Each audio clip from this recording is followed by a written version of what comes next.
ڕۆژی یەکشەممە کوردانی دەبەری واشنتنی پایتەخت لە بەردەم کۆشتی سپی گرد بوونەوە بۆ دەربڕینە ڕزای لە بەرامبەر ئەو بێدەنجەی کۆمەلگای نێونەتەوەیی و بە تایبەتی وڵاتە یەکگرتووەکانی ئەمریکا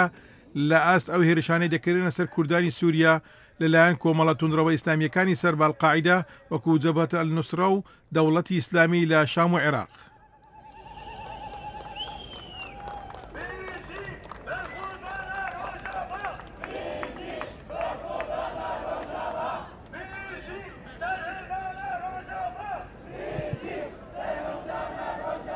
خۆپیشاندانەکەی ئەمڕۆ بەڕاستی لە کوردانی هەر چوار پارچەی کوردستان بۆ پشتگیری کوردانی ڕۆژاوای کوردستان هاتوونە تێرە، هەم لە ڕۆژهەڵات، هەم لە ڕۆژاوا، هەم لە باکوور و هەم لە باشووریش کوردی هەر چوار پارچەکە بەشدارن و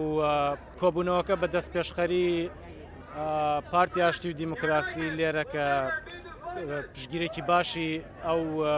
شتەی کرد کە بۆ هەموو کوردان لێرە کۆ ببنەوە، بە هەمان شێوە هەموو حیزبەکانی تریش چ لە باشوور، چ لە ڕۆژهەڵات، چ لە ڕۆژاوا و چ لە باکووریش. کوردان کە ئێستا لێرە هاتوون ئەمانە دەنگی خۆمان بگەێنینە سەرانی ئەمریکا بە تایبەتی سەرۆک ئۆباما بۆ ئەوەی کە پێی بڵێن کە کوردان لە پارچەیەکی کوردستان کە ئێستا ڕۆژئاوای کوردستانە قەتڵ و عامەکرێن بە دەستی گروپەکانی وەکی ئەلنوسرە و ئەلقاعیدە کە ئەوان خۆیان چەند ساڵێک شەڕی تیرۆریان کرد لە ئەفغانستان و لە عێراق زدی ئەو گروپانە. ئێستا جارێکی تر ئەو گروپانە هاتوون کورد قەتڵ و عامەکەن، خوێنی کوردان حەڵاڵەکەن، بەڵام بەداخەوە تا ئێستا کە ئەمریکا بەڕسمی هیچ بەیاننامەیەکی لە دژی ئەو گروپانە بڵاو نەکردوێتەوە و تا ئێستا بێدەنگی هەڵبژاردووە. ئێمە هاتوین کە دەنگی کوردان بگەێنین پێیان و دڵنیاشین لەوە کە ئازانن کە چی ڕووەدا لە ئێستا لە ڕۆژاوای کوردستانە بە تایبەتی، بەڵام بێدەنگن و زۆر بەداخەوە بۆ بێدەنگیە هیوادارین کە ئەو بێدەنگیە بشکێنن و پشتگیری خۆیان بۆ کوردان جارێکی کە دووبارە بکەنەوە و هەڵوێستێک بنوێنن و کورد لەو نەهامەتی و قەتڵ و عامە ڕزگار بکەن. هیچ پەیامێکتان ئامادە کردو بیدەن بە کۆشتی سپیە هەر ئەمەی کە ئاماژەت پێکردکەوە ئامانجدانە لەم خۆپیشاندانە؟ بەڵێ ئێمە پەیامان ئامادە کردووە لە کۆتایی خۆپیشاندانەکانە هەم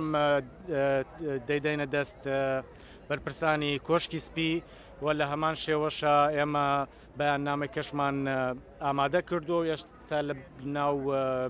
خەڵکانی غەیری کورد ئەمریکی بە تایبەتی پەخشیەکەین و بڵاوەکەین.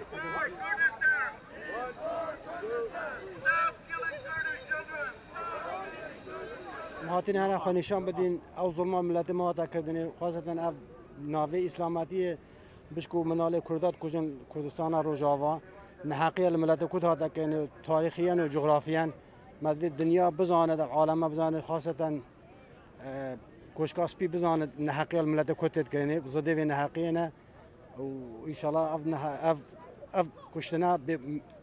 مرۆڤێ بێگونەه بساکەنێت کوردی ماجێک هەر وەکو ملەتی عالەمی آزادی دوێت و سەربەستی دوێت و حەقی خوا وەکو هەموو ملەتی المنطقه.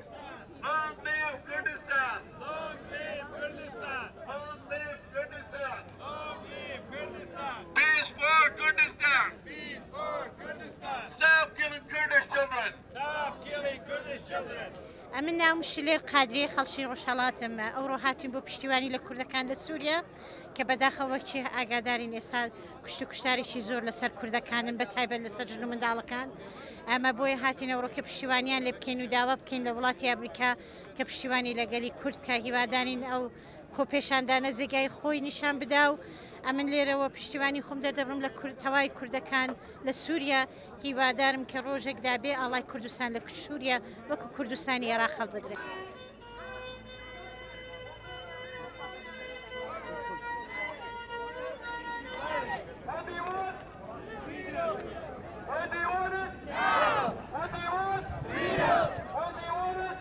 شتە خۆنیشادانە بەر دەرۆکەی وایت هاوس شتێکی گرنگە بۆ کورد نەڕۆزی بینا خۆ دیار کرد دەرامبەرە نەتەوەی ئەف ملەتە هەمی ڕاستانە بەرامبەری کورد ئەف جەنۆسایدە لە سەر کورد بێ خواستن لە ڕۆژاوا و ڕاستیژی گەلێک مە پێخۆشە کە ملەتێکی تر ئان دەستێکی دی کورد هەری کاریە کورد بکەت بۆ خۆنیشاندانەمە یعنی ئەم هەستکەن مە تشتێک دەستی مەوە بێت دەرامبەری ملەتێ مە وكيجي قالك بخوشه في عالمه همي هاتينا الحمد لله شتكي قالك باشش همي بارچه كردستان هاتينش روش آواش روش هلاش باشور باکور همي تدا بشدارن و قالك ما بخوشه همش بشدار من تدا وان شاء الله نتیجه که باش به بید برام بری ملت ما اف جنوساید خواستن روش آواد بید راستی جی ما همیا گلک به نخوشه بس پا چه ما پیچید بید ام خونشان دانل بر دارو که وات هاوس بکن و هر عرده که ما پیچید بید ام بشدار بین تیدا بجان بخوین ام بترنه روزما بجان بخوین ام بترنه روزما بیشی کردستان بیشی سرهلدان ئەوڕۆ من هاتووم دەنجی خۆم پاڵ دەنجی ئەم براو خوشکانەی کە لێرن ئەوڕۆ لە کوردستانی ڕۆژاوە بەڕاستی کوشت و کوشتار و سەربڕین و قەتڵ عامێکە جەماعەتی ئەلقاعیدە و جەبهەت النوسرە و بەتاتی لەشکری ئەسەد هەموو یەکیان گرتووە دژ بە میلەتی گەلی کورد بەڵام ئەمە دەنج ڕای میلەتی کورد دەنجی ناوەستێنێ ئێمە هەمیشە گەلی کورد ئازارە بێت بەم شانە گەلی کورد نامرێت هیوادارم کە هەموو کوردانی دەبەری منطقەی واشتن و هەموو ئەوانەی کە لوێن لە هەموو خێرخوازاری جیهان کە پاڵپشتی میلەتی کورد بن لە ڕۆژئاوای کوردستان. On August 2nd, 2013, Kurd defense and democratic pluralistic Syria on which Arabs, Alawis, Christians and Druses will also live freely and equally now that the majority of Syrian opposition, including the Free Syrian Army, FSA,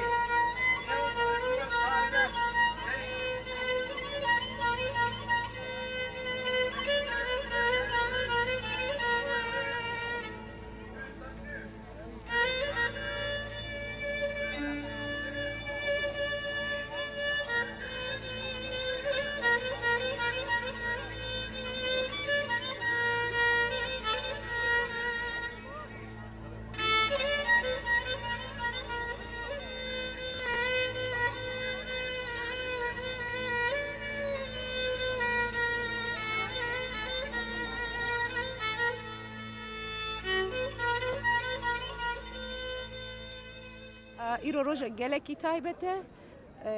همه پرچه کردستان ایرو الهب جویان البرمالا سپی و همه بدنگه کی گلکی بلند گبیگه همو دنیای بيجي كردستان بيجي كردستان بيجي كردستان.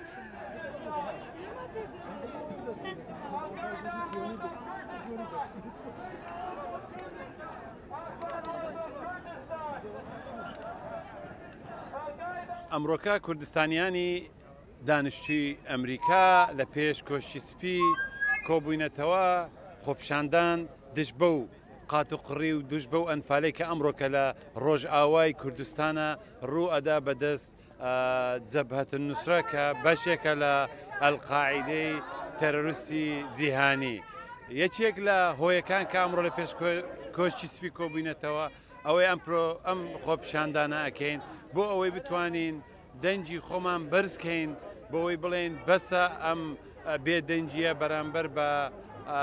ئەم بێدەنجیە ئەم کۆدەنجیەی کە نێونەتەوەی هەرە کە بەرامبەر بەو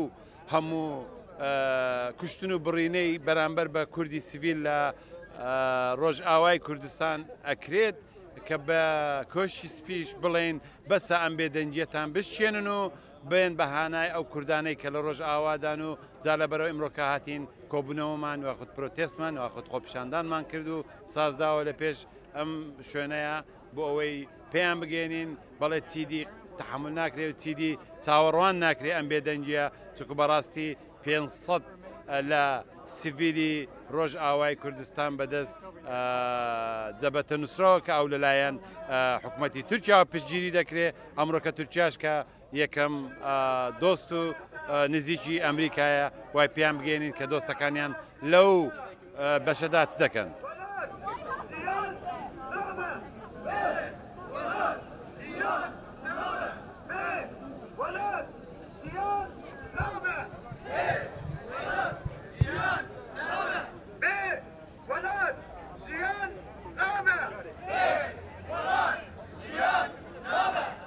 خۆپیشاندەران دەڵێن ئەو گروپە توندڕەوانەی سووریا بە سەدان کوردی ناوچە کوردەکانیان کوشتووە بە ژن و مناڵیشەوە، هەروە ماڵ و حاڵیان تاڵان کردوون و ئەوەی بۆیان نەبراوە وێرانیان کردووە. ئەوڕۆ کوردانی دەڤەری واشنگتن لە بەر پێشی کە وایت هاوزە خڕبوونێتەوە بۆ محکومکردنی جینۆسایدی ئەو 450 کەسەی کە لە کوردستانی سووریا جینۆساید کراون بەتایبەت بۆ هەموو کورد، بەڵام بەتایبەت بۆ 450 کەسە هاتوین ئەو کارە قزیەوە ناشرینە محکوم دەکەین کە ئەوە کارێکی دژی ئینسانیە، دژی مرۆڤایەتیە، داواکەین لە سازمانی بەشەردۆست حقوقی بەشەر کە ئەو کارە چیدی ڕێگە نەدەن تروریستانی بەرەی نەسر کە سەر بە ئەلقاعیدەن ئەو کاریان کردووە دژی ملەتی کورد. خەیاڵیان خاوە بەو شێوەی ئانوێ ملەتی کورد بتۆقێنن کە دەست لە خاک و وڵاتی خۆی هەڵگرێت بە حەی شێوەیەک کە کوردستان ئیسا هەرێکی زێڕینی بۆ دروست بووە کە کورد ئیستا نەتەوەی بە کۆنگرەی نەتەوەی کوردی دەگرێ، ئەوە دژی زدی داگیرکەرانی وڵاتی هەر چوارپاچەی کوردستانە و ئیشەڵا کوردیە گرتوو دەبێ و هیوادارم ئەو نەتەوەی کۆنگرەی نەتەوەی چە سەرکەوتوو بێ کە پەل بخاتەوە لە هەر چوارپاچەی کوردستانە بە پشتیوانیە کە نێڵن چیدی تروریستی ئەلقاعیدە دەست پێشەتە ناو خاکی هەر چوارپاچەی کوردستان بەتایبەت سووریا و هیوادارین ئەو جینۆسایدە لە هەموو دنیا محکوم بکرێ و چیدی ڕێگە نەدەن بەو کارە ناشیریە.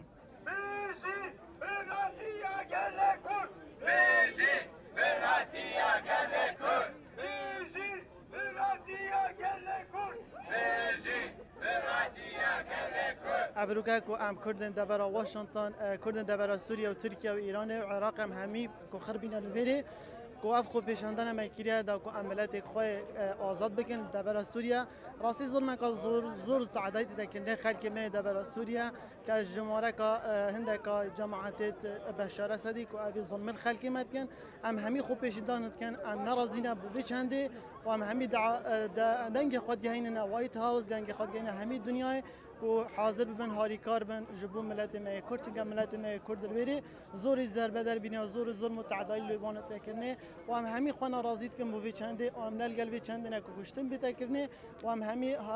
آمادن و هاریکارم بو باشی و بو دبر سوریه و هر دم کو ام اوی جوا که کردستان خارزگار بکن و دعوا کارم و اف دنگی ما بگه تهمیا و همی هاریکار بم بو ملت ما سوریه و زور سپاس و بو همیا و بو همی کرد کو هات نویری حاضر بینه سپاس بوا.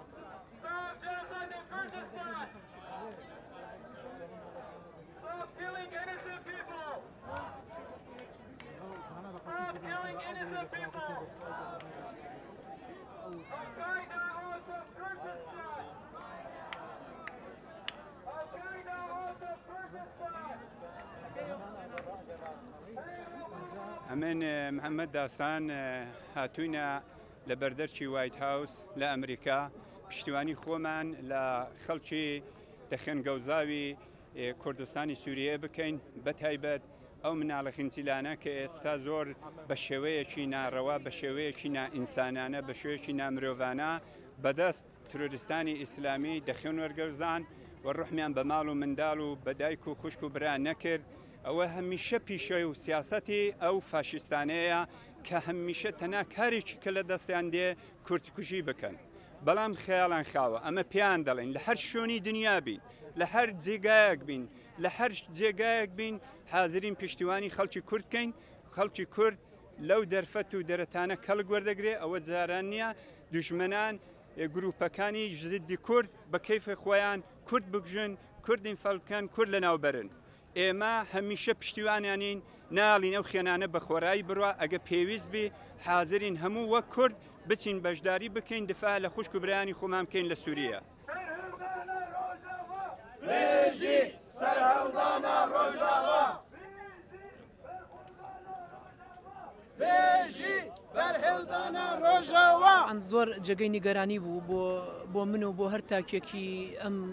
ئەم کۆمەلگا مرۆڤایەتیە بۆ ئەم وحشێتگەریە کە ڕوویە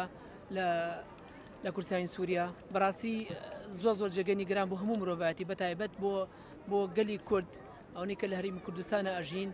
کە زۆر بێدەنگن زۆر هیچ کاردانەوەیان نەبوو کە من لێرەوە لە ویلایەتی میزۆریەوە هاتووم گواستنەوەی ماڵیشم هەبووە بەس هەر هاتووم بە ئەرکێکی نیشتیمانی خۆم زانیوە بەڕاستی من نازانم چۆن وەسفی حاڵەتەکە بکەم ینی زۆر نیگەرانم زۆر تەسەور کە ینی ئەگەر هەچ میلەتێکی تر بواە هەچ میلەتێکی تر بواە ئەو وحشیگەرێکە ڕووی بەرامبەر هەر میلەتێکی تر دڵنیام ئێستا شتێکی تر ڕوویە بەس بەداخەوە حیزبە کوردیەکان بەس هەر بۆ ئەوە ئازان کە پارەی میلەت بخۆن و درۆ بکەن بە میلەت و بۆ کەشتێکی واش ڕوئات قڕوقەپی لێ ئەەکەن ترس لە چی؟ ترس لە تورکیا ترس لە سووریا ترس لە چی ئەو تا مناڵەکانیان کوشت لە سەرجادا لە ناو کۆڵان کوچە کۆڵانەکانە ئەیتر تاکو ئەستە بێدەنگ بین ئەی بێنە ماڵەکانمان بمان کوژن بەڕاستی بۆ ئەم خۆپیشاندانەی کە کردم دەستخۆشی لە هەر تاکێک ئەوانەی کە هاتوون بۆ ئێرە سپاسیان نەکەم سپاسی بۆ ئەوەی بەڕێزیش کاوە حەسەن چالاکەوانی مەدەنی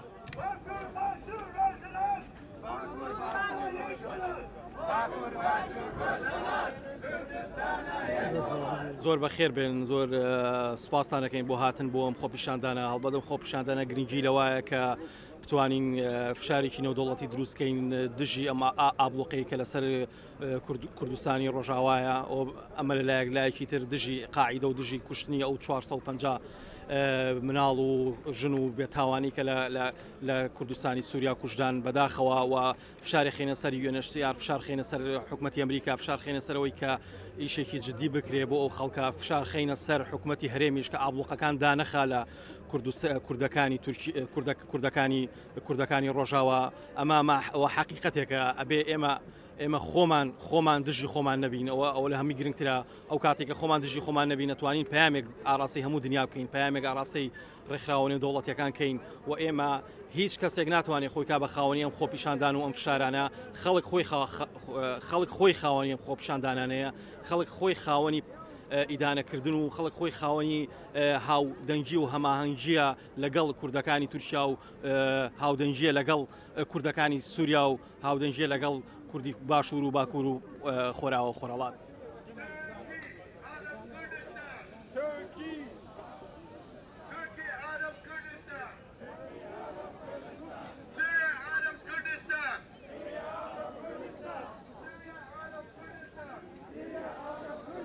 دولت دبن ملت ایرو روژا کردایی کرد بدن خانه کریش گله دنیای ره او ملتک او بهیزک گلکی بلند خوش هفدو قط ناکه او بنرخکی بلند لدوزا خود نره او لآزاتیا خود گره ما فیوی گل سر عردا خواه لسر ولات خواه با آزادی بجی ایرو روش دبی روژا یکیتیه همه کرد لحمه دنیای همه پارتی چو قصی هفدو جهبن چو قصی دوری هفدو بن چو قصی نه لهفدن اویا دوزا گله کرده نه دوزا پارتیه که نه دوزا کسه که اویا دوزا هزاران به هزاران کسین خوشهیدان هزاران به هزاران کسی دخوزیا دخونا دخیال آزادی ادمان وان نشکنینن بشتاوان بگرن دسته وان بگرن لحمه دنیای پیشمرگه کارکر خوندوان روزنامه‌گر هنرمند تفده دبی دسته خود هفدن جبو القاعده بسر نکوه جبو کسین فاشست بسر نکوه جبو دوزا کرد هر و هر بسر کوه جبو ام آزادی خود دسته خود بگرن ام ببین وک در دورا خودی ولات خودی ماف خودی زمان خودی کلتور گلک سپاس جواره هون هر بجین هیوی دارم روژه تیم باشتر بن و ام کارنی گلک مصدر بکن گلک سپاس جواره هم بین خوشیه ده شانی ئەمەژە پێکردنە کە ڕێخەران و خۆپیشاندەرانی بەردەم کۆچی سپی داواکاریان ئەو بوو لە بەڕێوەبەراتی بۆ بەوامە ئەوەیە ئیتر بەستە بێدەنجی بەرامبەر بەو کوشتنکاری کە لە کوردستانی سووریا دەگرێتن. حیدە کەریم دەنجی ئەمریکا بەشی کوردی لە بەردەم کۆچی سپی لە واشنگتن.